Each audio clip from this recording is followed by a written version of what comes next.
Okay, and then share screen and then whiteboard. Okay, so we're gonna get started here. So our reading was 13 through 18, I believe, for this week, but I do want to start in a different place, in no place whatsoever in the text.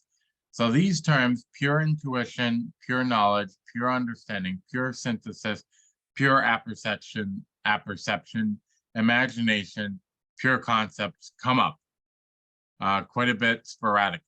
And I was hoping that we might be able to define them so that I mean, for me, they're still very much vague what exactly they mean. So if anyone wants to get started, that would be great. David S., go for it. Tell me which one you want to do. I want to do pure. Pure, period? Yeah. Okay. Yeah, go for So it. that's the non-empirical. Non-empirical. Making a distinction between the things that can come about from having sensibility and get synthesized and mingled in with other things, as opposed to what is done in the mind. And I'm going out on a limb saying in the mind because he avoids words like that. But I think that this is how, when you read it, how I think about it. Okay. Good. Thank you. James Cook. Okay. Yeah, these are the empirical part is the difficulty, of course, for Kant, and it's really in the pure intuition where we have a kind of a leap based on empirical intuition. So there's no difference in the way pure intuition and sensible intuition work, but the pure intuition is a kind of a crossover, a leap from the understanding of sensible intuition, and it's the springing that Heidegger talks about, and it's the functionality is essentially works the same, but the pure intuition deals with pure concepts. So that's the difference. It does not deal with pure concepts being non-empirical or on purely ontological concepts. So, and then pure knowledge is related, and then the pure synthesis is the combination of imagination with pure understanding and pure intuition, which creates this free flow of conscious thought about basically all phenomenology and ontology. That's basically where everything combines together in the pure synthesis. And the pure apperception, I think, relates to the intuition, the pure intuition. So but it has to do with perception, epistemology. I mean, it does have to do with empirical perception. So the pure apperception is the springing forth of pure. Really represents the springing forth of. Actually, I think it uses the.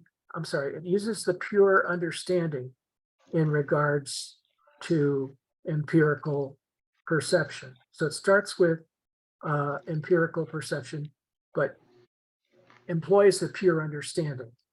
And Heidegger makes the case that the pure understanding is in a lot of ways an a priori. In other words, it has to pre-exist. It has to be presuppose the actual act of perception.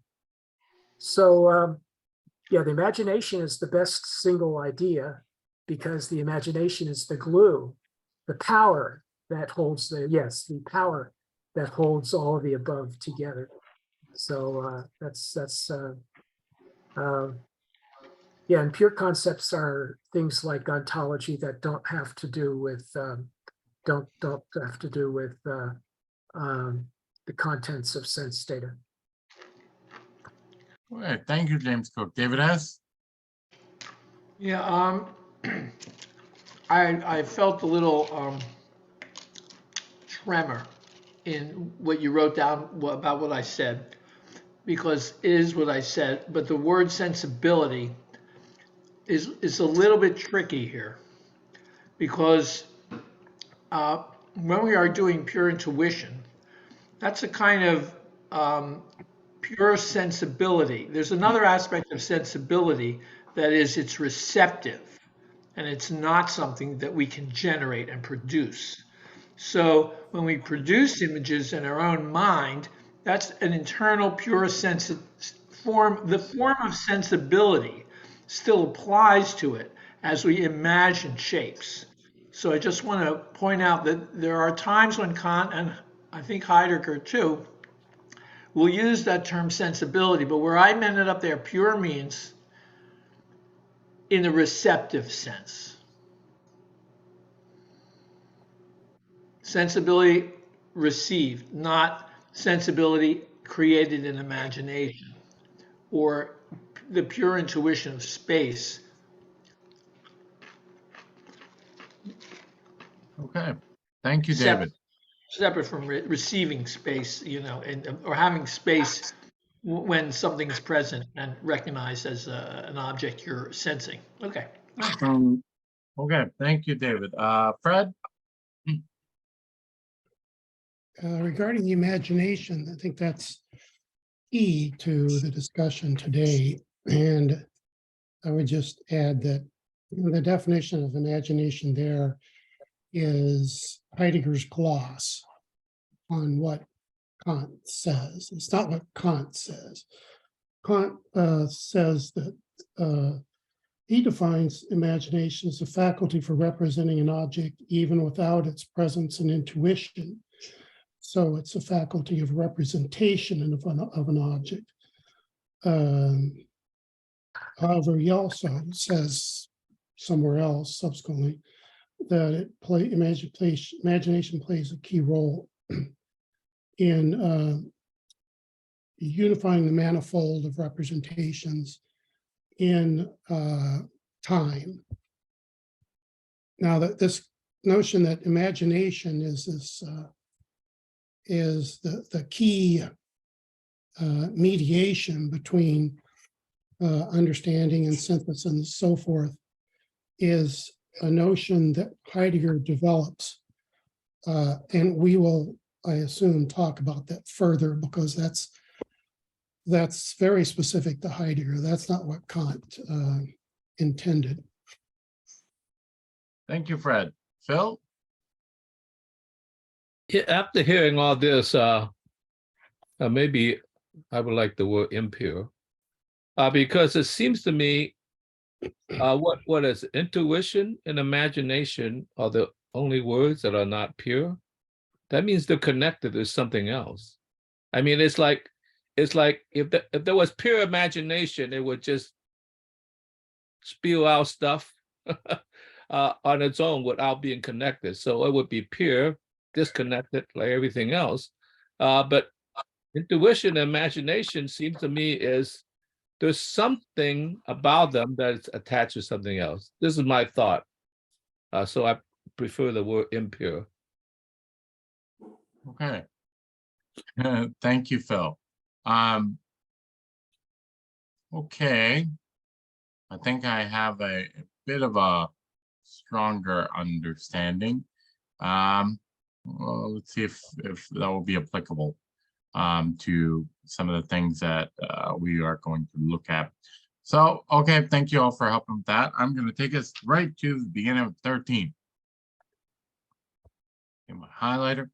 If the elements of finite pure knowledge are essentially dependent on one another, then this already keeps them from attaching to one another. Their unity is like an after the fact togetherness, so to speak. Even the fact that the unity of the elements lies at the root of this, and how this is so, has been concealed and made unknowable by the preceding isolation. If, however, an analysis sees the tendency for unveiling the original unity through to its end, this nevertheless does not guarantee a complete grasping of it. On the contrary, in view of the rigor with which the isolation was carried out, and the peculiarity of the second element, which emerges still more clearly, it is to be expected that this isolation can no longer be completely undone, so that in the end, the unity will not be expressly developed on the basis of its own most origin. That the unity is not to be the result of a collision of the elements, that instead it is now itself to be the original unifying, is announced by the name synthesis. Okay, I'm kind of, I found a good deal of tonight's reading to be pretty hard for me to understand. I don't understand exactly what he's talking about in the isolation. Has been concealed and made unknowable by the preceding isolation. So, and he employs the word, the elements, the fact that the unity of the elements lies at the root of this, and how this is so has been concealed and made unknowable by the preceding isolation. So, yeah, I really having trouble understanding what he's even saying in this paragraph. David? The previous sections brought us to the dilemma we talked about last time, which was if there's synthesis, it may be medieval reasoning, but he's saying you can only synthesize things that relate to each other. So how can you synthesize what Kant claims is the basis of all of human knowledge? How can you synthesize sensibility, sensation, and intuition? How can you synthesize that with concepts, which are entirely a different matter? How could one unity, one unifying principle, bring these together? I mean, he split them apart. He's telling you they're different.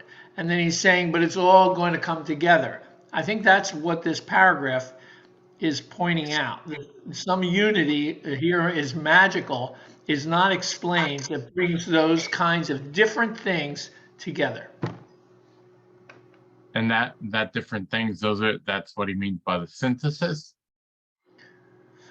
In the end, he's going to say, and Kant says it's the transcendental unity of our perception, and I'm saying that that only happens in pure understanding through time. But the magic sauce, the melting pot itself, is what makes this unity of our perception, that synthesis. And it's like, I don't think anyone explains it. And Heidegger is trying to give us his disclosure about what it is. But I mean, I don't see what he brings that's new, but that's what he's saying here. That's the unity. Thank you, David. Ella? Sure. I just have a thought, and it's on two different things, but it is related to time. So if you have a present thought, it contains the memory of the past. So you have past and present in the present moment. And the future is going to contain them both. Is that possible? Because of time, you can't have a thought in the moment that doesn't contain the past. They're different, but they're one. And I think he's talking about that concept here.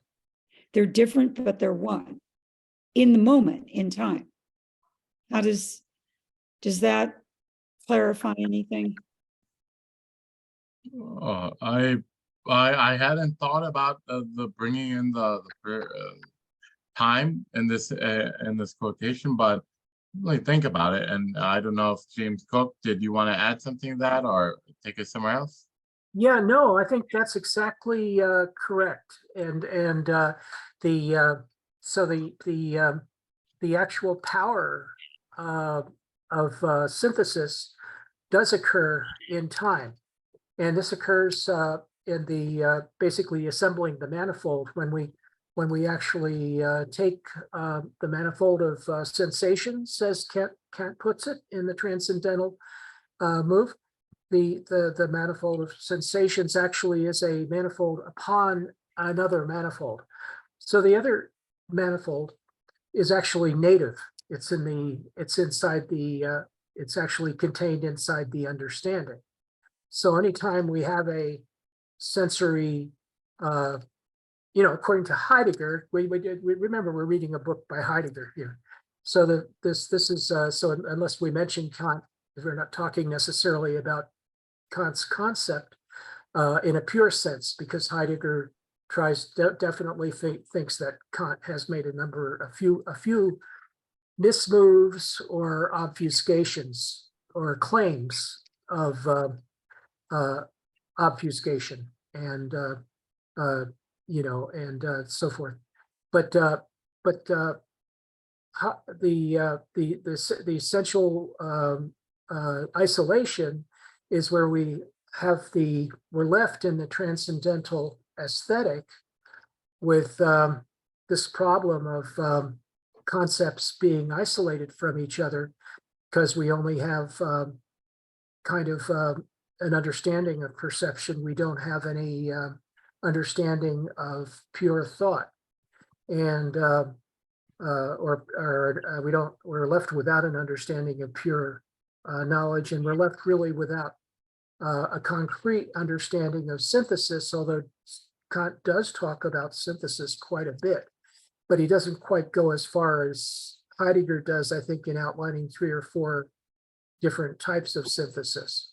So we've come full circle to the pure synthesis of pure apperception and pure understanding, and that is rooted in time, and that's what Ella was just talking about. So by rooting this in time, essentially in our consciousness, we are actually able to have manifolds upon manifolds.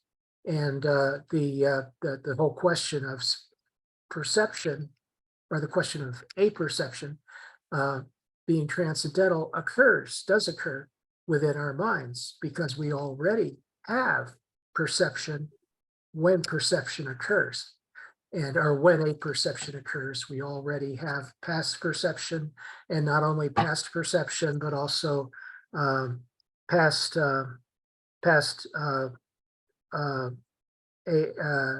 understanding through pure intuition. So a perception and pure intuition. So this leaping forth of sensory perception to pure, sensory intuition to pure intuition is actually constituted in the synthesis of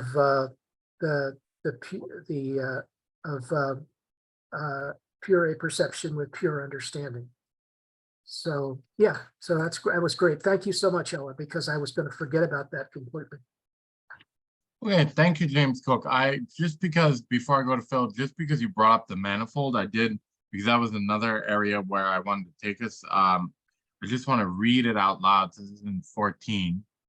With this essential dependency of our pure thinking upon the pure manifold, The finitude of our thinking demands that this manifold fit with thinking itself, i.e., fit with it as a conceptual determining. In order for pure intuition to be determinable through pure concepts, however, its manifold must have been gathered from dispersion, and it must be gone through and assembled. This reciprocal preparing themselves for each other takes place in that act which Kant generally calls synthesis. In it, both pure elements come together from themselves from time to time. It joins together the seams allotted to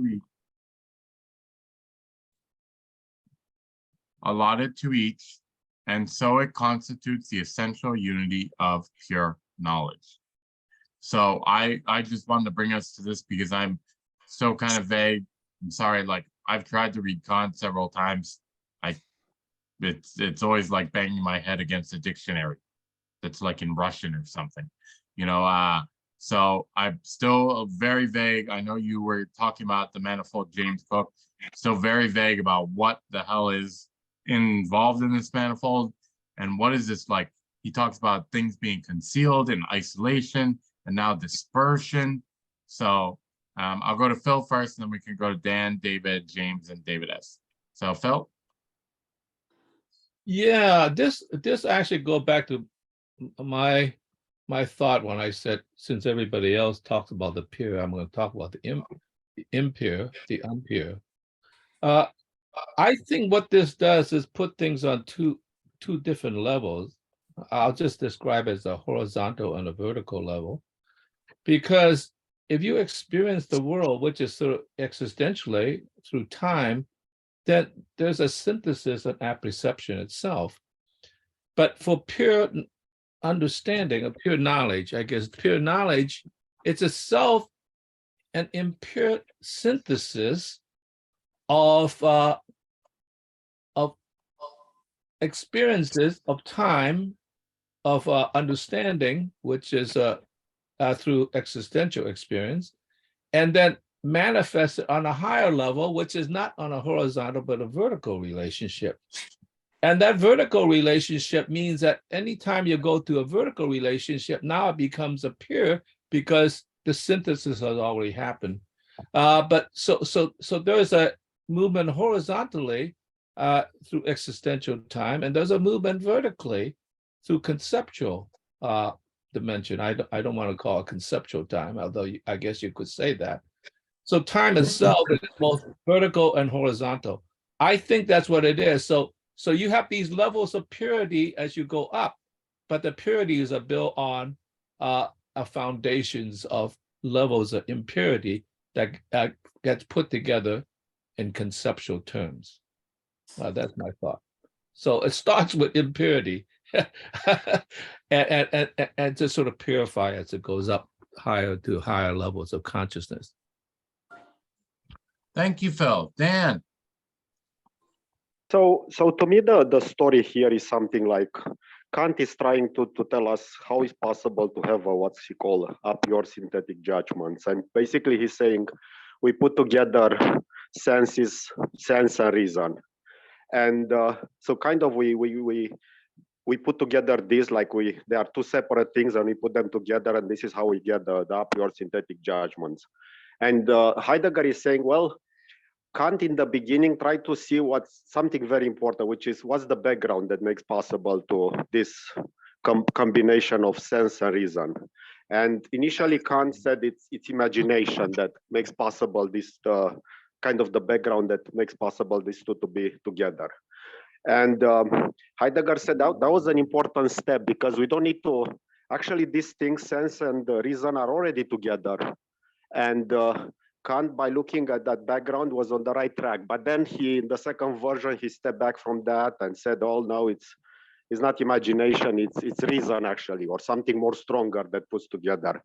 And Heidegger said, well, again, it's not something after the fact.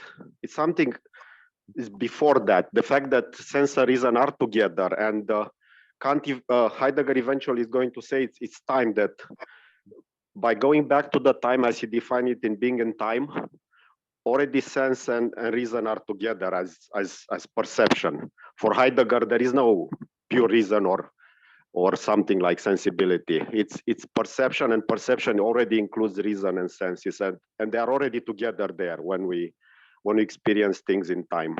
And so they are already together. It's not a need to kind of combine them after the fact. And that's kind of his project, to show us that those things are already together there. It's not an act of reason or whatever that brings them together. They are already together there, and that's what he's trying to tell us, like how Kant tried to grasp that and then he failed by stepping back from imagination. That's me. Thank you, Dan. David Godkin, nice to see you again. I hope Nice you're to be feeling back. okay. Yeah, I'm doing well. I'm in good hands. Thank you very much. I must confess that I have,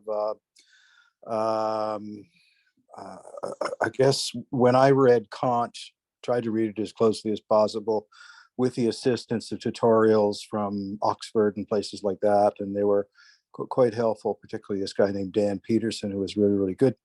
I guess the thing that I was really, really puzzled, there's two concepts that Dan Peterson addresses. One is imagination. And from my perspective, I'm a little surprised in one sense that we're dealing with imagination to a certain degree. It's quite early on in the discussion of intuition and concept or understanding. I really had the sense it emerged quite a bit later in the critique, and you forgive me, and it always a little bit vague in terms of what it actually did. This notion of the power of the imagination, and I confess not to being terribly clear even now. The other thing that Professor Peterson had reckoned, he at one point he had talked about something called, well, it's just the mother wit. It is some strange, mysterious faculty from the 18th century that has been sort of vaguely thrown up by Kant to explain some of the things that go on with the critique. That said, there is a passage in Kant which is relevant here, and he brings us back when we're talking about isolation. He brings us back to the notion of representation. So what precisely is in isolation here? And he says, and he brings us back to representation. And I'm just going to read, this is not very long. If each representation were completely foreign to every other, standing apart in isolation, no such thing as knowledge would ever arise. For knowledge is essentially a whole in which representations stand compared and connected. As sense contains a manifold in its intuition, I ascribe to it, and here's a new concept, synopsis. But to such synopsis, a synthesis must always correspond. Receptivity can make knowledge possible only when combined with spontaneity.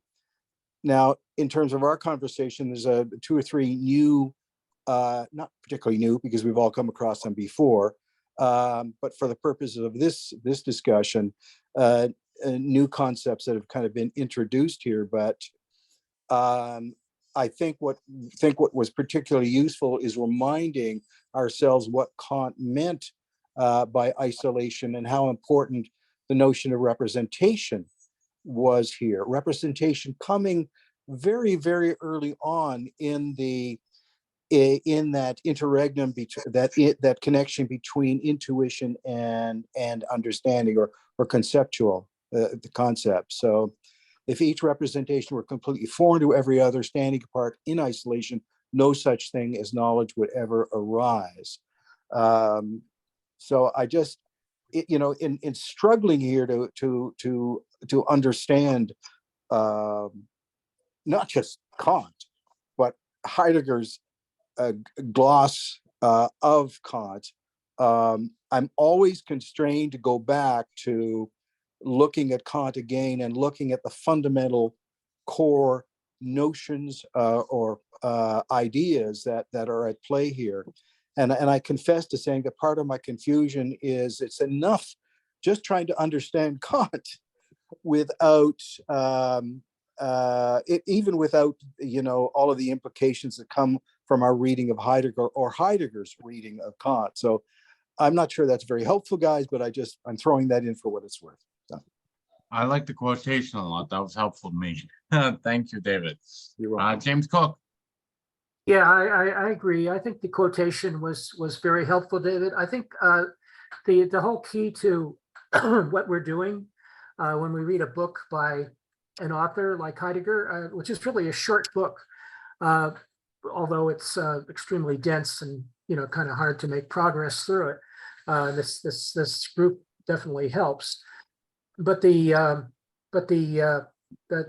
we're doing when we involve ourselves in that kind of an exercise, we have to remember that we're not reading a book by Kant.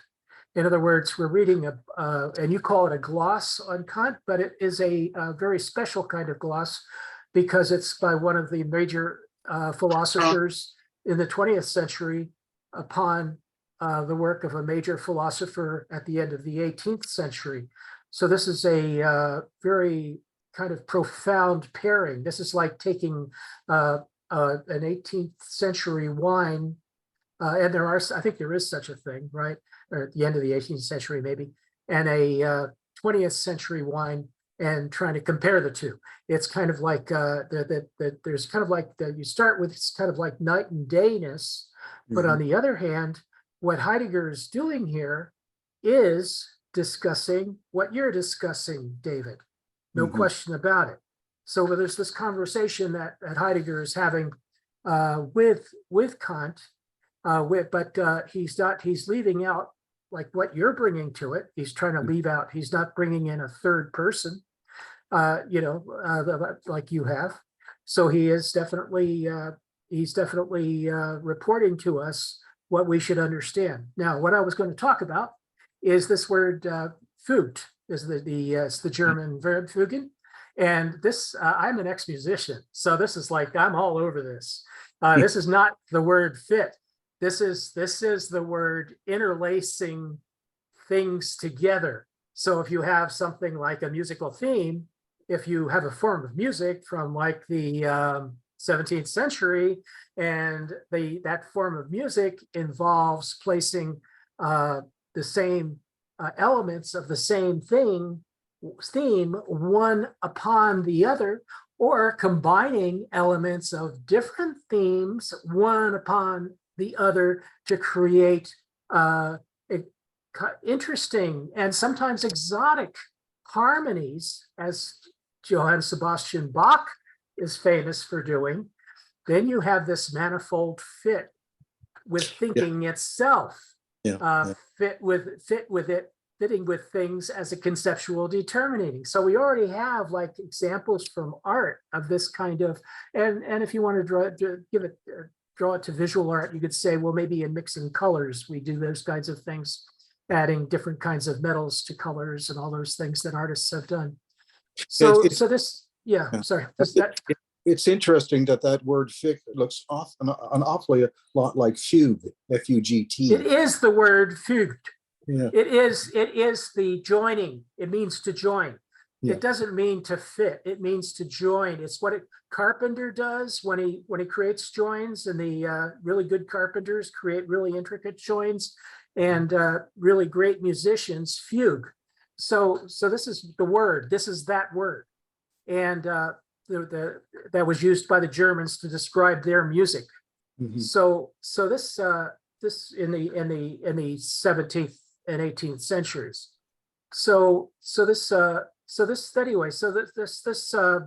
I love the other terms here.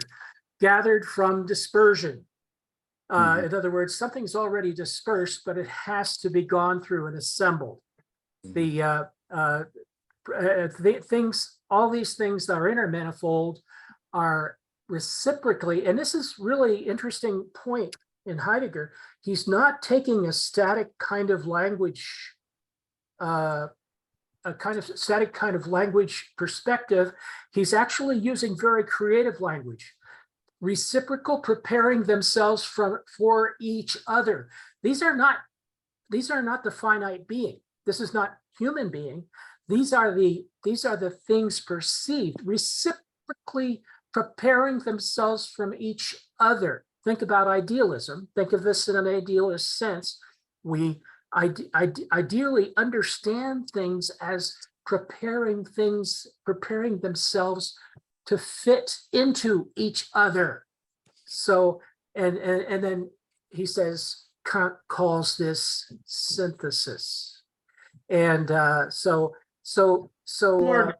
here. yeah, so anyway, I've been talking for too long, I know, but that anyway, so I just love the paragraph, and it all relates to this understanding of fugue as a creative, reciprocal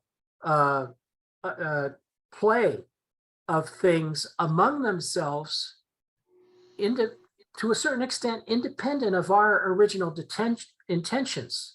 That this happens in perception or in transcendental perception or pure, the pure manifold. So this dependency of pure thinking upon the pure manifold, which he's talked about previously, he's defined those previously.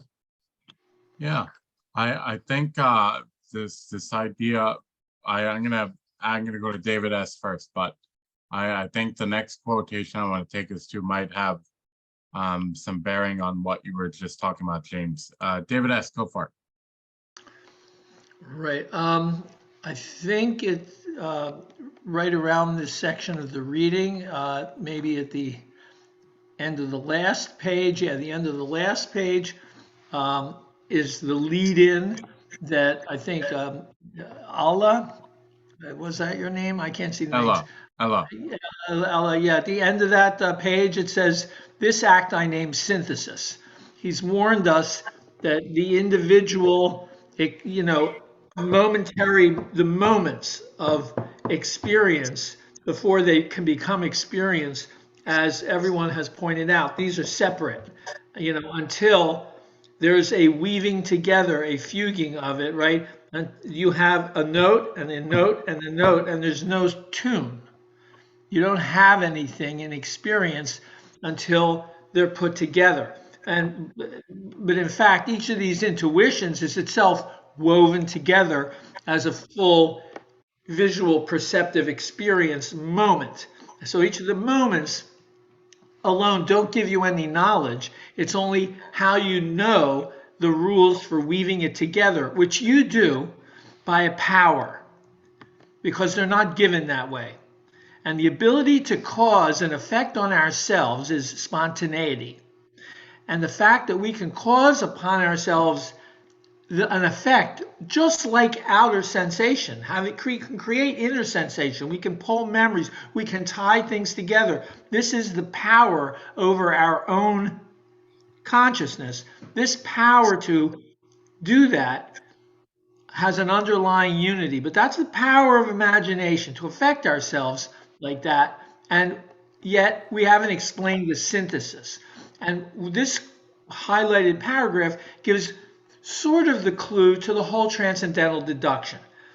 I think what he's already said here, when you tear it out, is that, hey, there's a structure in the synthesis that made things fit together.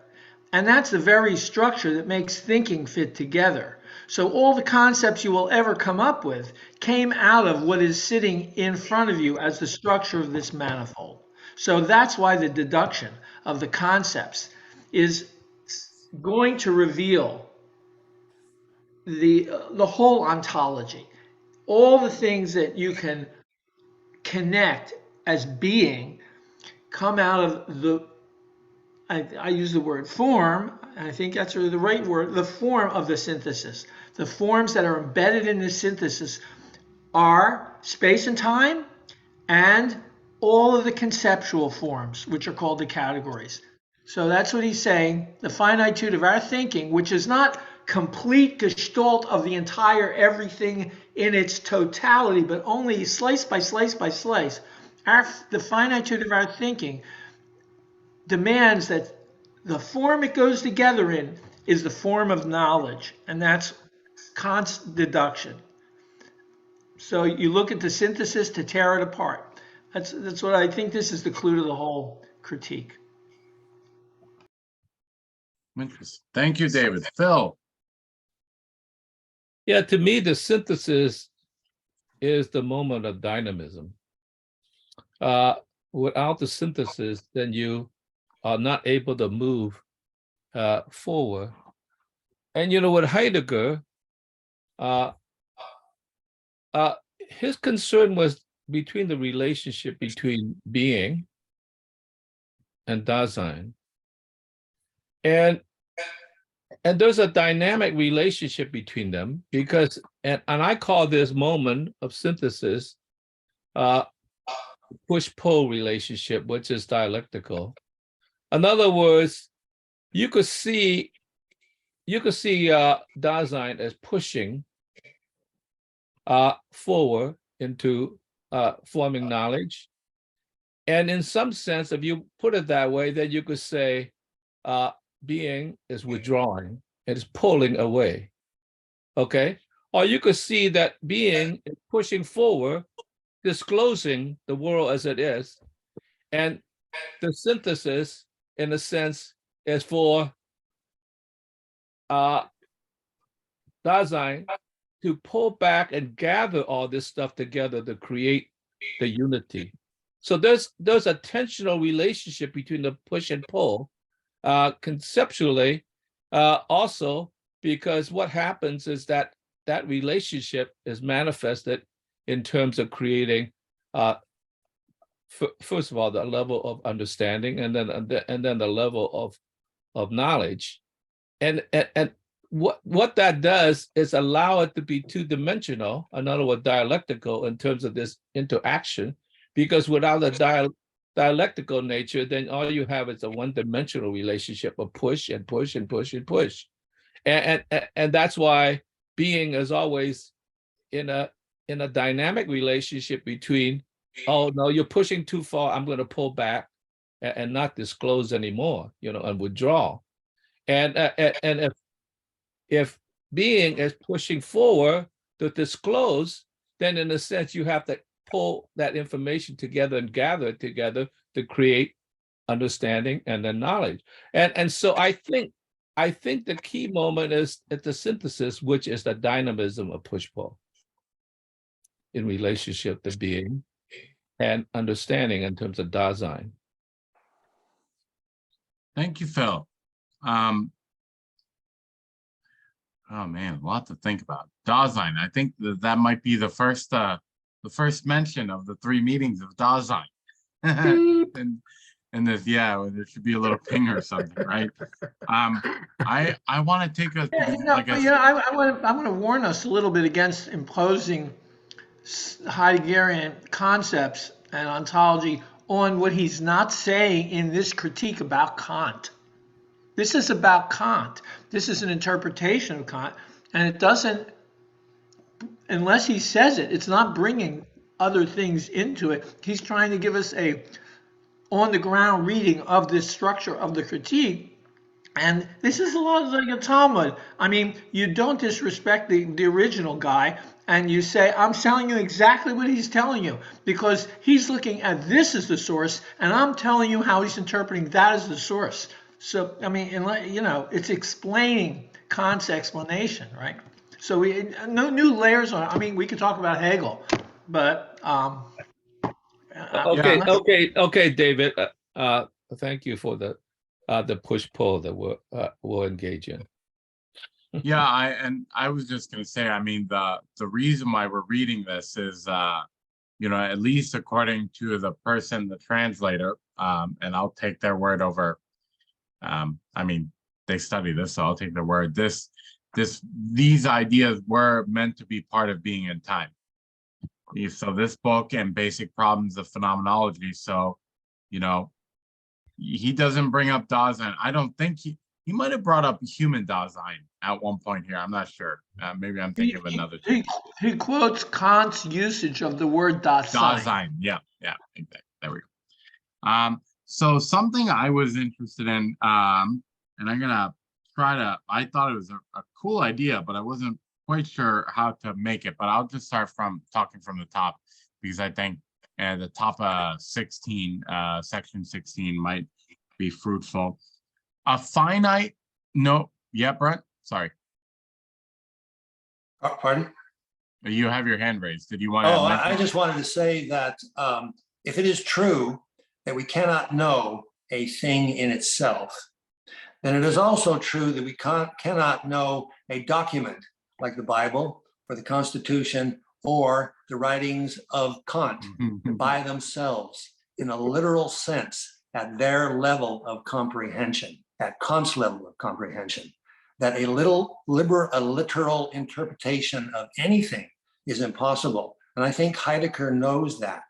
And so, you know, to a large extent, he is doing I guess you'd be calling an exegesis of Kant.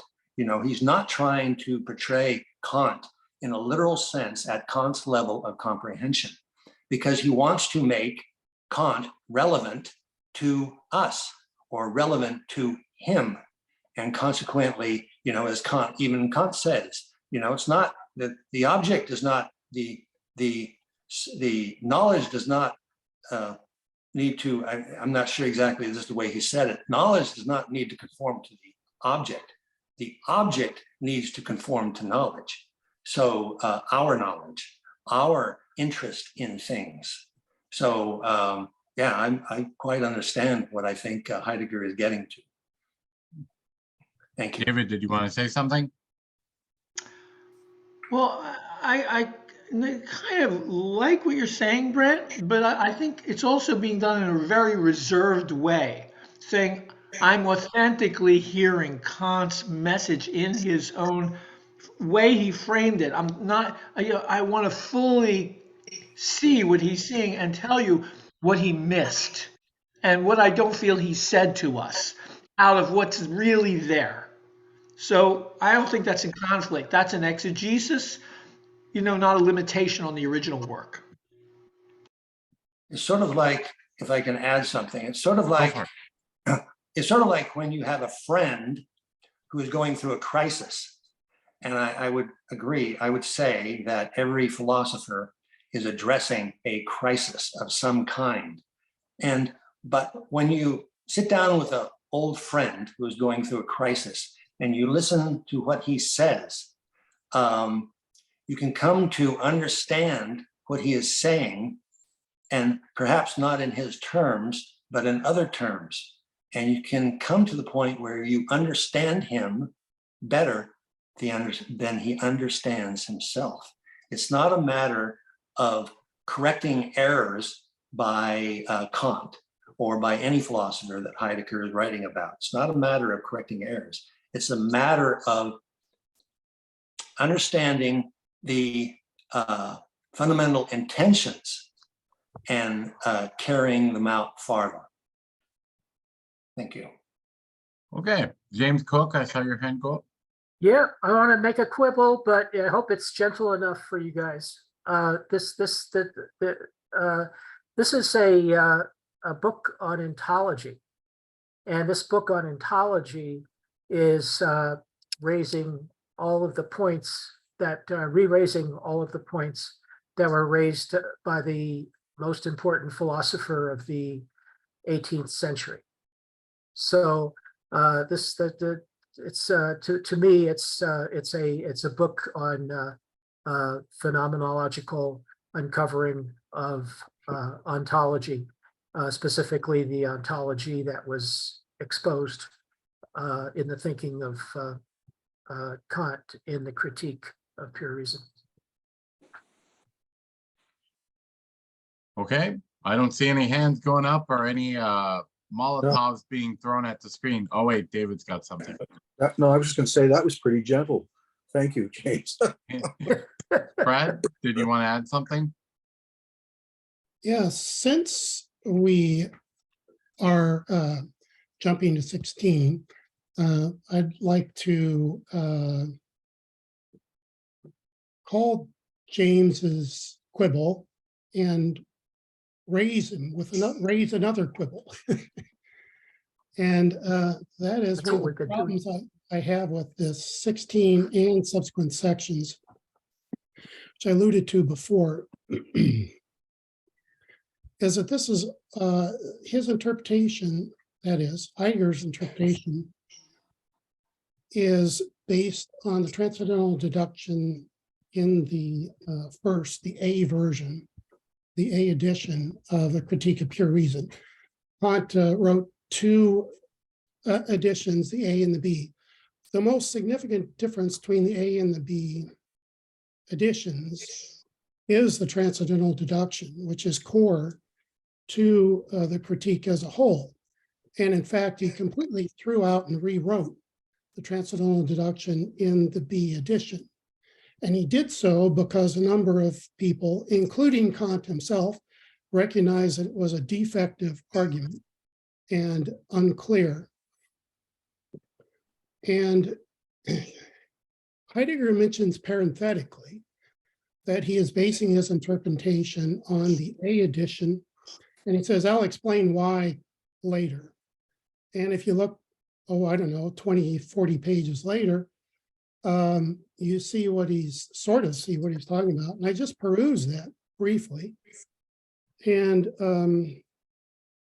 his claim there, as far as I could tell superficially, is that he thinks that the reason Heidegger revised the transcendental deduction from the A edition to the B edition is that he was, quote, afraid that he was pulling back, unquote, from the consequences that would ineluctably follow from the A edition. He had to revise it because, according to Heidegger, he was afraid that Kant's entire edifice and the pedestal that he puts reason on would be toppled over if he didn't do so.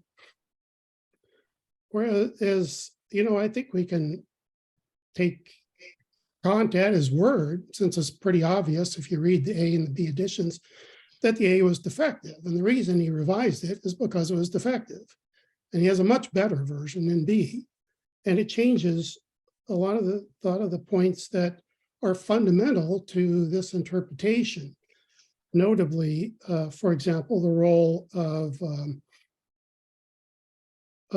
imagination, the power of imagination is relegated to a somewhat subordinate role in B edition, and it's much clarified. His notion of syntheses are completely changed and therefore would need to be revised. In the B edition, Kant explicates three different syntheses in great detail: the intellectual, figurative, and the synthesis of apprehension. And imagination plays a role, a somewhat subordinate role, in the figurative synthesis, but requires all three to put it together. So I understand that this is a work by Heidegger advancing his perspective. I get that. And if Heidegger had wanted to say that this is what Kant says in his A edition, this is what he says in his B edition, and this is the flaw in the A edition, and this is why it's not remedied in the B edition, and therefore this is my interpretation on top of that, that there's a mediating role that relegates reason to a subordinate status as opposed to imagination. Because that's what I'm advancing. That's Heidegger's mission. If you want to do that, that's fine and good. There's a lot of merit in Heidegger's notions. However, it seems, to my mind, disingenuous to, first of all, to dismiss the B edition as it seems, somewhat superficially, via a ad hominem criticism. My hope is that this initial impression on my part is wrong. And then when we get there, 20, 30 pages later, we'll find that he has a much more developed notion of why the B edition is wrong, but I'm not seeing that yet. But at the very least, we have to bracket this entire interpretation, 16, I believe 17, and I believe 18.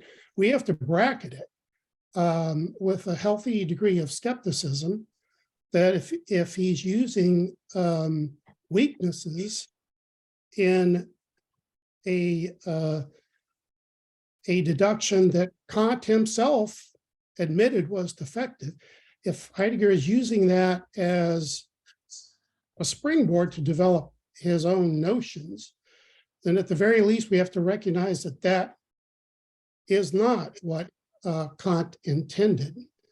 It may be helpful for Heidegger to make his point, but we can't take anything here as representative of Kant's preferred edition of the Critique of Yeah. Pure Reason. No, I That's it. yeah, thank you for that, Fred. I think just that kind of like what I mentioned, I think after James Cook spoke in the foreword or the introduction, whatever, of this translation, the author states that this and the basic problems of phenomenology, oh my God, I can never say that word, phenomenology, are meant to be parts of being in time. Heidegger never finished Division 3, but these are meant to be kind of quote unquote the parts of being in time that we did not get a chance to read because they weren't written.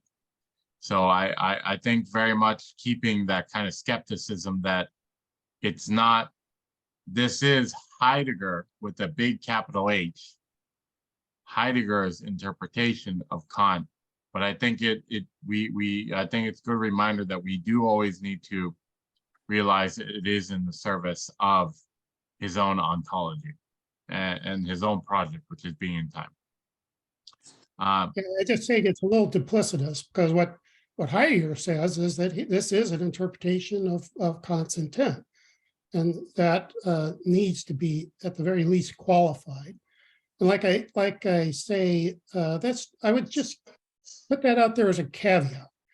And remember that when we get 20 or 30 pages later, where he does revisit the B edition, and we don't need to go down a deep, dark path here, anticipating something which frankly I have only just perused, and I can't speak in detail about what he writes 30 or 40 pages from now. Yeah, Let's hope we understand it that well by then. please. But are you saying that Heidegger is leveraging the apparent weaknesses of A to make unfairly leveraging the apparent weaknesses of A to make his general arguments on ontology? I mean, is that what you're saying? Yeah. Oh, well, I would say that he's leveraging them. I don't know if it's unfair or not. I can't pass judgment on that, but clearly he's pointing out inadequacies of the A edition of the transcendental deduction. I just think we need to qualify it and say that that's fine and well, but we just need to recognize that it is the A edition and not the B edition. And so we need to supplement it with knowledge of Kant's B edition in order for us to have any sort of understanding of Kant. Well. I'm sorry. Half dealing with the puppy who has seemed to become unhousebroken, although we've been housebroken for 2 months. Sorry. So Dan, we're gonna go with Dan. I think we're gonna follow this train and see where it ends. We'll stand at the top of 16. I haven't quite gotten to the quote I wanted to get to, but we'll stand there. Dan, go for it. So yeah, I think this is a very important topic, and I think there's it's kind of the core of the book and Heidegger's argument that actually he's saying that the first edition of the Critique of Pure Reason was high quality, and then Kant was afraid of what he glimpsed there in the first, and then he stepped back. Basically, he bowed before the German idealism, or that pretty much reason, or everything is reason is the supreme part of all this process. And Heidegger if we don't accept this, we cannot follow, I think, Heidegger in this book. If we don't accept that the first version of the critique was superior, as Heidegger claims here. And again, what the point here is that in the first version of the critique, Kant is trying to see what's the background that makes possible to put together reason and sense. And so again, Kant look into that, and he tried to go with imagination. And Heidegger said, well, he was on the right track, but then he stepped back. He was afraid that what that implies, especially for reason and German idealism and all this strong understanding of what a human and knowledge is. And then he stepped back in the second edition. And Heidegger said, well, that was a bad move because he was into something real. And now I need to come, I don't know, a few 100 years and go back there and show you what was there, the real deal. And again, Heidegger is saying the real deal there is not imagination, actually, it's time, it's temporality. That's when we were in temporality, both a being, it shows to us, and it shows like, and then we split it in reason and sense, and we say, well, and then we put those together. But Heidegger said, no, those are actually together already there in temporality. And that's the main point, not to see how we put things together afterwards. That's kind of something very artificial and very strong in terms of reason and so on. It's actually how everything starts, and that's we need to focus there at the beginning, not at the end. So again, I think this is very important, that we should accept this, that the first edition was better than the second one in order to follow Heidegger here. That's it. Thank you, Dan. James Cook? Yeah, I think that describes what was going on, I think, in Germany and in the 19th century and in the beginning of the 20th century when Heidegger wrote this for his students. This is a kind of like another different. This is a different take on Kant. What had happened is there was no longer a first and second edition. The Cassirer and so probably some other, perhaps some other publishers, but definitely Cassirer did it. He put all the A and the B combined into a single book so that everyone could read the first edition right exactly, not only side by side, but sequentially with the second edition, because they considered this a superior experience to reading the second edition. So in a pure form. So the regardless of what you think about the transcendental deduction in the A edition, I think that's a personal judgment. Heidegger obviously feels it's extremely important. When I gloss over it, I see, wow, this is really good writing. This is very clear. Kant did a very good job in the first edition with the transcendental deduction. So this is kind of like very debatable, this idea of superiority of the second over the first, and that Heidegger is illegitimate.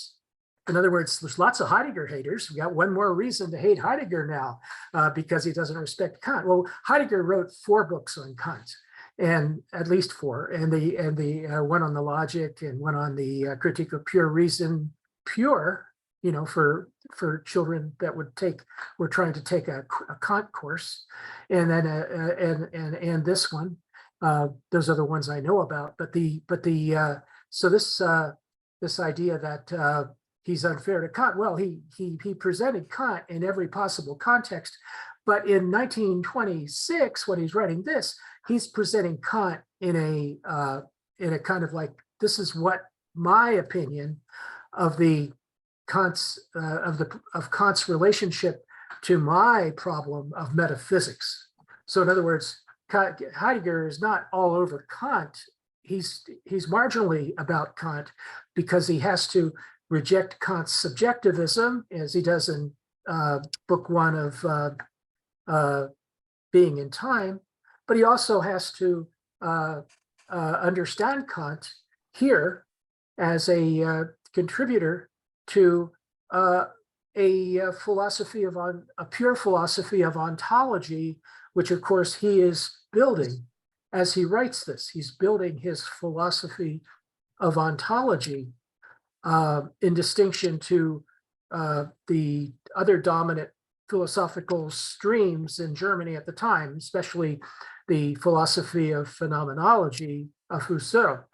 So this is a very, very profound historical setting for this work, and it provides a very profound understanding of the position of this book in Heidegger's hermeneutics. Once again, this is Heidegger's hermeneutics, including Kant, but it's Heidegger's hermeneutics. We're not learning Kant by reading this book.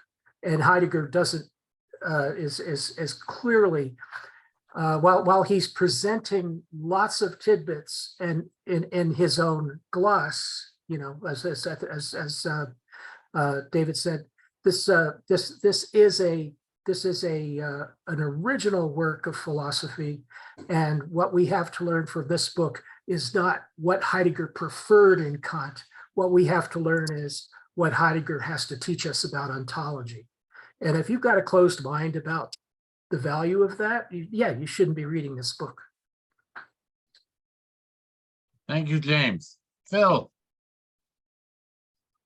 Yeah, I want to thank everybody for both sides of the argument. It was very, in both cases, was very deep and very honest about, you know, trying to, in a sense, defend Kant, but on the other hand, also to move ahead to Heidegger. I think you know, that itself is a dialectical part of history, because it seems to me Heidegger, I cannot be indebted to Kant forever. He has to take what it is that's already presented and move forward. I mean, it's kind of an obligation. So, you know, you could say, well, you could probably say, well, wait, just a minute. You're going a little too fast. Maybe you should go that way. But this offers an alternative of how to see the movement of Dasein or history through time. And I think that's okay. I don't think he's disrespecting Kant, but he just needs to move ahead to his own ideas and to use Kant as a kind of a springboard. So thank you for this deep argument on both sides. I really appreciate it. But you know, but history is dynamic and it moves. Thank you. Okay. I'm going to finally get to the quotation I wanted to take us to. I'll take us here and then I'm going to take us somewhere else. This is at the top of 16, but this implies ontological knowledge, which here is always pre-ontological, is the condition for the possibility that in general, something like a being can itself stand in opposition to a finite creature. Finite creatures need this basic faculty of a turning toward, which lets something stand in opposition.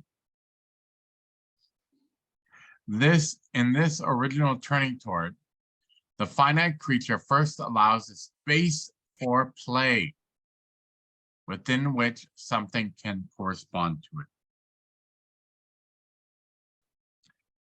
To hold oneself in advance in such a play space, to form it originally, is none other than the transcendence which marks all finite comportment to beings. I'll stop there. And I'll scoot ahead to 51. Only if the letting stand against of is a holding oneself in the nothing can the representing allow a not nothing, i.e., something like a being, if such a thing shows itself empirically to be encountered, instead of and within the nothing. To be sure, this nothing is not the nihilo absolutum. What it has to do with this letting standing against of is worth discussing. So, I am very curious in the idea of opposition and a space to play. In these two kind of quotations. I don't know what people make for this Spielraum and for this opposition. And the inclusion of nothing. I feel like that's more, I mean, I know in Division 1 or Division part of Division 2, the nothing comes in. I think it was Division 1. Interesting addition here. So curious about that in the Spielraum. David S., go for it. Yeah, so he's starting with a claim that this is sort of outside, once again, this is outside the Kantian box. He's saying my tools, look at the beginning of that section where you began highlighting this. Yeah, a finite creature, finite knowing creature can only relate itself. I don't know where he's reading this from. What medieval knowledge and document, subtle document. It can only relate itself to a being which is, it is not. It can only find the other. It can only have other beings. Something it has also not created, if this being is already at hand and encountered from out of itself. Okay, so this is it's almost like visualizing a spatial configuration of me and having anything other. I must have another that in order to separate from myself, it must be coming to me out of itself. This is like he's sort of reasoning to us about what it means to be noumenal and have relations to things that have phenomena because they're knowing creatures. So it's spooky that he thinks this is the grounding for Kant that isn't in the freaking critique. This is where does ontological knowledge come from? It comes from the ability in Kant, if we stuck to Kant, what he's trying to explain here, using categories, separation and unity. I can only be separate from something if there is multiplicity. So I have a category of unity and more than one, and I can make that distinction in what is. That's ontological knowledge because I'm applying categories in my thinking. So conceptual thinking is the basis of ontological knowledge. He wants to say it's also pre-ontological because these categories are, until they're applied to sense data, maybe they're merely about forms of thought, not about being. But I don't know.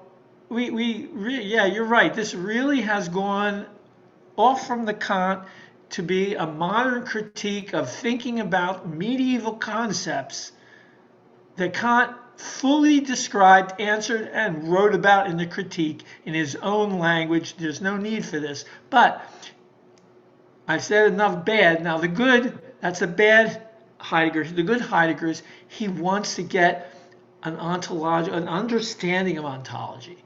And he wants to delve into Kant and see how much comes out of the critique. So good. He's saying there's inherently a spiel going on, a back and forth between things. There's some kind of, there has to be an opening for division.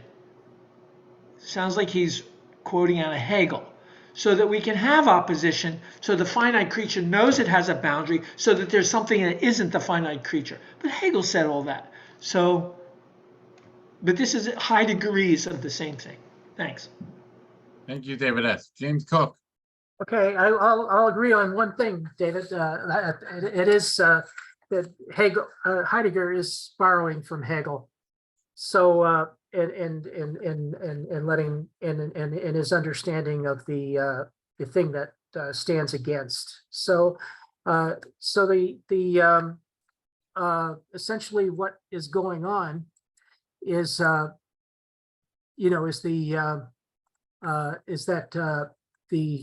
me go to that first quote. Not sure if I have it. Okay, thank you. Letting something stand in opposition, right? So, letting the central faculty here is the letting something stand in opposition. And Heidegger says, and this is not Kant, this is Heidegger. Finite creatures need this basic faculty of a turning toward, letting something stand in opposition. So in other words, there's an active phase to what we call things, or what we call objects, or what you call noumena. There's an active phase that always goes on, and this letting something stand in opposition is actually, what's it standing in opposition to? Well, it's standing in opposition to other things, but it's also turning towards us. So it's standing in opposition to us. So in this turning towards us, this creates a play space. And the play space is a brilliant concept here. And I don't believe this is in Kant either, although you can correct me if you want. The play space is something that we create, which corresponds to finite creatures, or to what Kant would call a presentation. So he's very far away from Kant's language here, but he is shadowing Kant's concepts. And so in this play space, we finally arrive at the transcendence, which marks finite comportment to beings. And this is also something I think that reminds me a little bit of being in time. Finite comportment to beings, how we comport ourselves to beings would be included in in what he describes as a play space. So that's the essential. I believe this is original content. This is not entirely borrowed from Kant's language, but it is treating the idea of transcendence with the ontical and the ontological knowledge, and also what he says, which is pre-ontological, the condition for the possibility that something like a being can stand in opposition to a finite creature. So the sort of the dependence of the subject that the subject always has to what stands in opposition, these terms, turning towards, standing in opposition, and so forth. So and of course the magic term play space, which marks our kind of like conception, his I would say improvement on the idea of finite, or the idea of fixed space and time that Kant relies on in the transcendental aesthetic. Thank you. Thank you, James. Phil. Yeah, I actually think that this is almost atheistic, but it isn't, because it really has to do with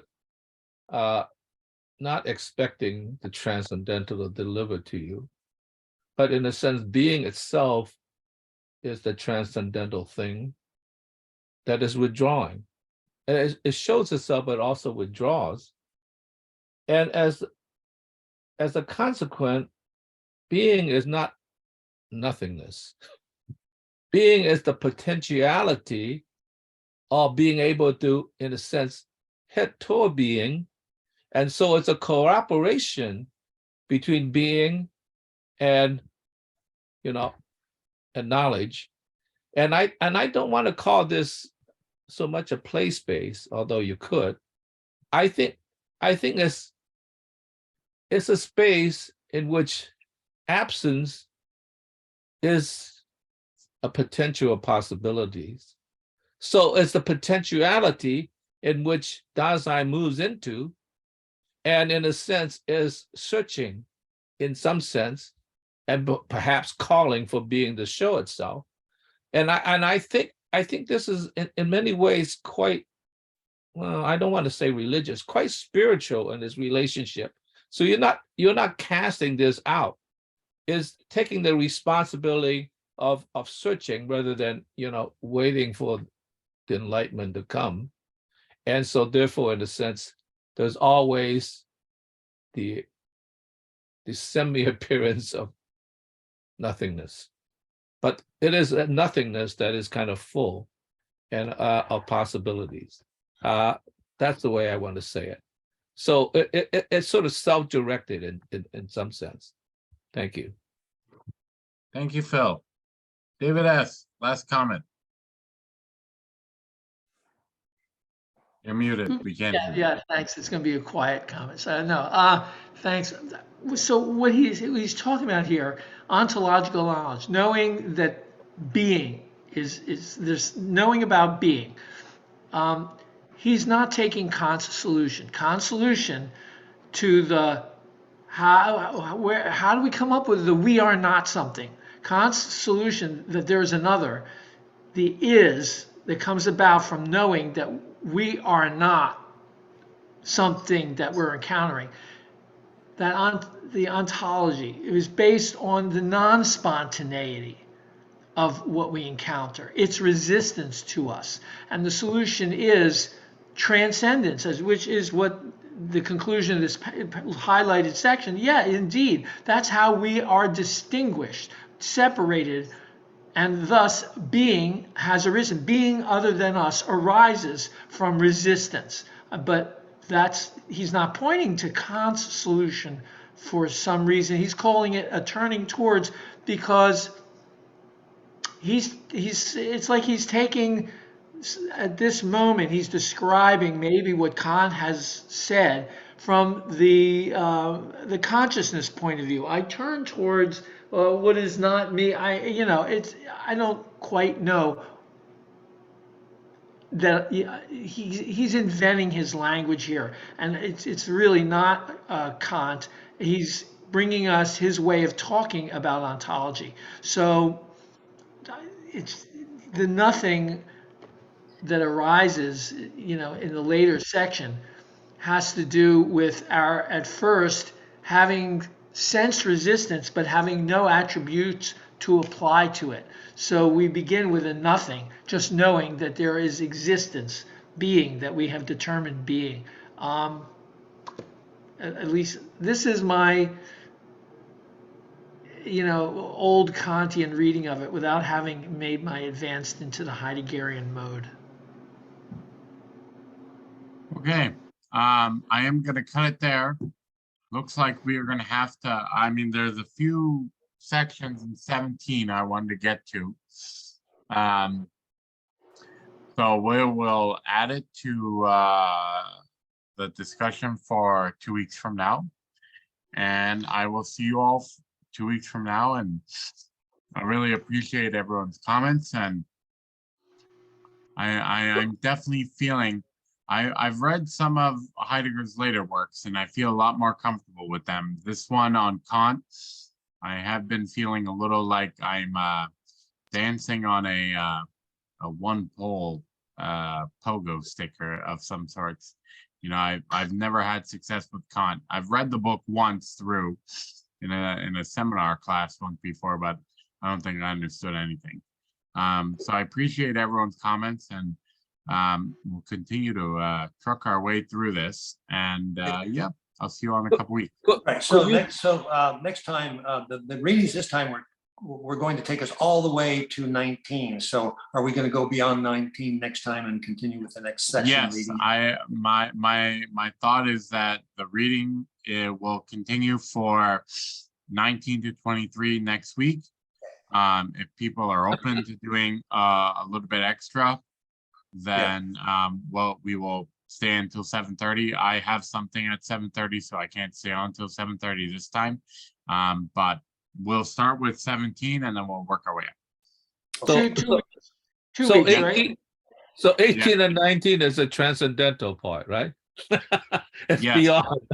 Ah, Yeah, David S. Okay. David Stern, men. Oh, I was just saying 2 weeks from now, right? Yeah, 2 weeks from now. Yeah, 2 Right. weeks. Yeah. Great, okay, up to Cool. 19. Thanks so much. Thank you all very much. Thanks a Have lot. good one. This was very good. Thanks, Yeah. guys. Take care. Thank you. Bye-bye.